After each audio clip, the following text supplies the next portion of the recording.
Rahim the topic of today's discussion is आज हम pathology के 2020 के एमसीक्यूज डिस्कस करेंगे। सबसे पहला एमसीक्यू दिया हुआ है कि जो प्रिमिटिव स्ट्रीक होती है वो किस वीक में डेवलप होती है। जो प्रिमिटिव स्ट्रीक होती है ना वो 3rd वीक में डेवलप होती है। सबसे पहले जब पहला वीक होता है ना तो एचसीजी की सिक्रीशन स्टार्ट होती है जैसे ही आपका ब्लास्टोसिस्ट इम्प्लांट होता है। 2nd वीक के अंदर आपकी 2 लेयर्स बन जाती हैं। 2nd वीक के अंदर 2 लेयर्स बन जाएंगी जिसे हम बायलैमिनर डिस्क कहते हैं। एक एपीब्लास्ट बन जाती है और एक हाइपोब्लास्ट बन जाती है। 3rd वीक के अंदर 3 लेयर बन जाती हैं। एक एपीब्लास्ट इन्वेजिनेट करती है, प्रिमिटिव स्ट्रीक बनाती है। प्रिमिटिव स्ट्रीक से फिर आपकी एक्टोडर्म, एंडोडर्म और मेसोडर्म बन जाती है। अब जो ओवरलेइंग एक्टोडर्म होती है वो न्यूरल प्लेट बनाती है। जो मेसोडर्म होती है वो नोटोकॉर्ड बनाती है और हार्ट ट्यूब की फॉर्मेशन हो जाती है। तो 3rd वीक के अंदर क्या क्या हो रहा है, एक तो एपीब्लास्ट इन्वेजिनेट करेगी, प्रिमिटिव स्ट्रीक बनाएगी, एक्टोडर्म बनेगी, एंडोडर्म बनेगी, मेसोडर्म बनेगी। जो ओवरलिंग एक्टोडर्म होती है वो न्यूरल प्लेट बनाती है और जो मेसोडर्म होती है वो नोटोकॉर्ड बनाती है। मेसोडर्म नोटोकॉर्ड बनाएगी और एक्टोडर्म जो होती है वो न्यूरल प्लेट बनाती है। हार्ट ट्यूब की फॉर्मेशन हो जाती है। 4th वीक के अंदर 4 लिम्स बन जाते हैं, 4 चैम्बर्स बन जाते हैं। अपर एंड लोअर लिम्ब की फॉर्मेशन हो जाती है। हार्ट की बीटिंग स्टार्ट हो जाती है 4th वीक में। 5th वीक में गट की रोटेशन स्टार्ट हो जाती है और 6th वीक में आपको फीटल कार्डिक एक्टिविटी मिलती है जो कि विजिबल होती है ट्रांस वेजाइनल स्कैन पे। जब आपका 8th वीक स्टार्ट होता है तो फीटल की मूवमेंट स्टार्ट हो जाती हैं। 10th वीक के ऊपर जेनिटेलिया मेल या फीमेल का डेवलप हो जाता है, उसकी मेल या फीमेल कैरेक्टरिस्टिक्स डेवलप हो जाती हैं। जो 3rd से लेके 8th तक का वीक होता है ये एम्ब्रियोनिक पीरियड होता है। इसमें टेराटोजेंस अफेक्ट कर सकते हैं, आपकी ऑर्गेनोजेनेसिस होती है। अच्छा, उसके बाद यहाँ पे दिया हुआ है कि टिपिकल और एटिपिकल नमूनिया का क्या डिफरेंस है, क्योंकि इसके एमसीक्यूज बहुत ज़्यादा आते हैं। तो जो टिपिकल नमूनिया होता है ना वो 2 दिन से कम में, मतलब एक्यूट ऑनसेट उसका होता है, और जो एटिपिकल नमूनिया होता है उसका ग्रेजुअल ऑनसेट होता है, वो 3 दिन से ज़्यादा में डेवलप होता है।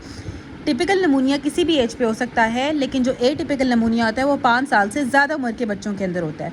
टिपिकल नमूनिया के अंदर आपको तेज़ बुखार होगा, एटिपिकल नमूनिया में आपको हल्का बुखार होता है। टिपिकल नमूनिया के अंदर आपको प्रोडक्टिव कफ होती है जिसमें आपको स्पूटम साथ बनेगा। एटिपिकल नमूनिया के अंदर ड्राई कफ होती है। टिपिकल नमूनिया आपका लोकलाइज्ड आपको चेंजेस नज़र आती हैं एक्सरे के ऊपर, लेकिन एटिपिकल नमूनिया में हमें डिफ्यूज चेंजेस नज़र आती हैं एक्सरे पे। टिपिकल नमूनिया के अंदर ज़्यादातर आपका स्ट्रेप्टोकोकस नमूनिया, नीमोकोकस इन्वॉल्व होता है और एटिपिकल नमूनिया माइकोप्लाज्मा कराता है। टिपिकल नमूनिया के ट्रीटमेंट में हम सेफ्ट्राएक्सोन या फिर ब्रॉड स्पेक्ट्रम एंटीबायोटिक्स देते हैं और एटिपिकल नमूनिया के लिए हम मैक्रोलाइड्स या फिर टेट्रासाइक्लिन्स को यूज़ करते हैं।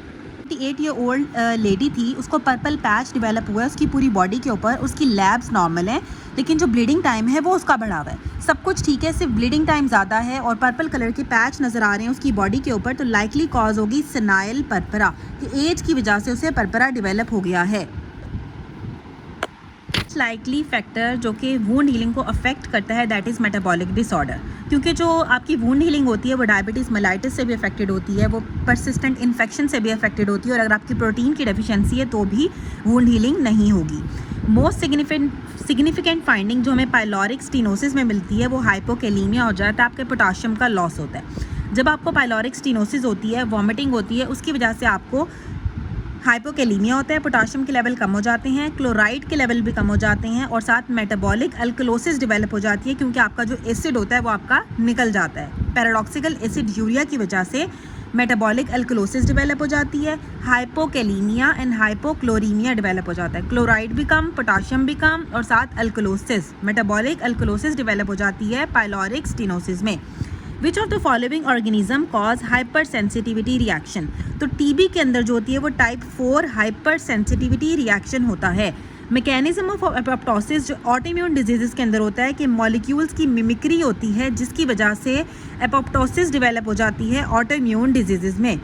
हम किस तरह से एटिपिकल नमूनिया को डायग्नोज कर सकते हैं? एटिपिकल नमूनिया के लिए हम कोल्ड एग्लूटिनेंस कराते हैं। समटाइम्स जो डायग्नोसिस होती है एटिपिकल नमूनिया की नहीं पूछी हुई होती, बल्कि एटिपिकल नमूनिया का केस दिया हुआ होता है। तो आपको sign and symptoms atypical pneumonia के पता होने चाहिए, जिसमें हमने पढ़ा था कि इनका ऑनसेट जो होता है वो ग्रेजुअल होता है, 3 दिन से ज़्यादा लगते हैं, 5 साल से ज़्यादा उम्र के बच्चों के अंदर होता है, लो ग्रेड फीवर होता है, ड्राई कफ होती है, एक्सरे के ऊपर आपको डिफ्यूज फाइंडिंग्स आती हैं, माइकोप्लाज्मा इन्वॉल्व होता है, इसके लिए मैक्रोलाइड्स या टेट्रासाइक्लिन्स देते हैं। यहाँ पे लिखा हुआ है कि जो कॉमनेस्ट कम्युनिटी एक्वायर्ड होता है वो स्ट्रेप्टोकोकस नमूनिया होता है। हॉस्पिटल एक्वायर्ड स्टैफ ऑरियस होता है। अगर हॉस्पिटल के अंदर नमूनिया होगा तो वो स्टैफ ऑरियस की वजह से होगा, और अगर वैसे ही कम्युनिटी में रहने की वजह से हो रहा है तो वो स्ट्रेप्टोकोकस नमूनिया या फिर नीमोकोकस की वजह से होगा। वेंटिलेटर्स की वजह से नमूनिया होता है वो सूडोमोनास की वजह से होता है। नमूनिया जो किसी भी वायरल इन्फेक्शन के बाद होता है वो भी स्टैफ ऑरियस की वजह से होता है। नमूनिया जो डायबिटिक पेशेंट्स में होता है या अल्कोहलिक्स के अंदर होता है वो क्लेब्सियला की वजह से होता है। डायबिटिक पेशेंट के अंदर क्लेब्सियला की वजह से। अगर तो आपको रस्टी स्पूटम आ रहा है तो स्ट्रेप्टोकोकस नमूनिया होगा। अगर कुरान जेली स्पूटम आ रहा है तो क्लेब्सियला होगा। एड्स वाले पेशेंट्स के अंदर आपका पीसीपी इन्वॉल्व होता है। नमूनिया जो सीओपीडी वाले पेशेंट्स के अंदर होता है वो एच इन्फ्लुएंजा या फिर मोरेक्सेला की वजह से होता है। नमूनिया जो सिस्टिक फाइब्रोसिस में होता है वो सूडोमोनास की वजह से होता है। एटिपिकल नमूनिया माइकोप्लाज्मा कराता है। वॉकिंग नमूनिया भी माइकोप्लाज्मा कराता है। एयर कंडीशन की वजह से जो रिलेटेड नमूनिया होता है वो लीजेनेला की वजह से होता है। अगर एयर कंडीशनर्स की वजह से किसी को नमूनिया डेवलप हो गया है तो वो लीजेनेला की वजह से होता है। नमूनिया आपको हाइपोनेट्रीमिया डेवलप हो गया नमूनिया के साथ तो लीजेनेला की वजह से होगा। लीजेनेला आपके सोडियम के लेवल्स को भी कम कर देता है और एयर कंडीशन की वजह से भी लीजेनेला की वजह से नमूनिया होता है। प्यूरुलेंट स्पूटम स्टैफ ऑरियस में आता है नमूनिया और साथ अगर आपको न्यूरोलॉजिकल साइंस आ रहे हैं तो लीजेनेला इन्वॉल्व होगा। इसोफिगस की हिस्टोलॉजी के अंदर ये होता है कि जो इसोफिगस का अपर 1/3 होता है वो स्ट्रेटिफाइड स्क्वैमस नॉन कैरोटिनाइज्ड होगा। मिडिल 1/3 स्ट्रेटिफाइड स्क्वैमस नॉन कैरोटिनाइज्ड होता है। जो लोअर 1/3 होता है ना वो सिंपल कॉलमनर एपिथेलियम होता है। ठीक है, upper 1/3 stratified squamous non keratinized, middle 1/3 stratified squamous non keratinized, जो लोअर 1/3 होता है वो कॉलमनर एपिथेलियम होता है। तो इसोफिगस के अंदर स्ट्रेटिफाइड स्क्वैमस कॉलमनर एपिथेलियम होता है अपर 1/3 में। 70 ईयर ओल्ड एक पेशेंट थी, उसको बार बार यूटीआई हो रही है तो मोस्ट लाइकली कॉज क्या होगा? Outflow obstruction. इन्वेस्टिगेशन जो हम कशिंग सिंड्रोम के अंदर कराते हैं that is 48 hour low dose dexamethasone suppression test. 48 hours low dose dexamethasone suppression test हम करते हैं कशिंग सिंड्रोम की डायग्नोसिस में।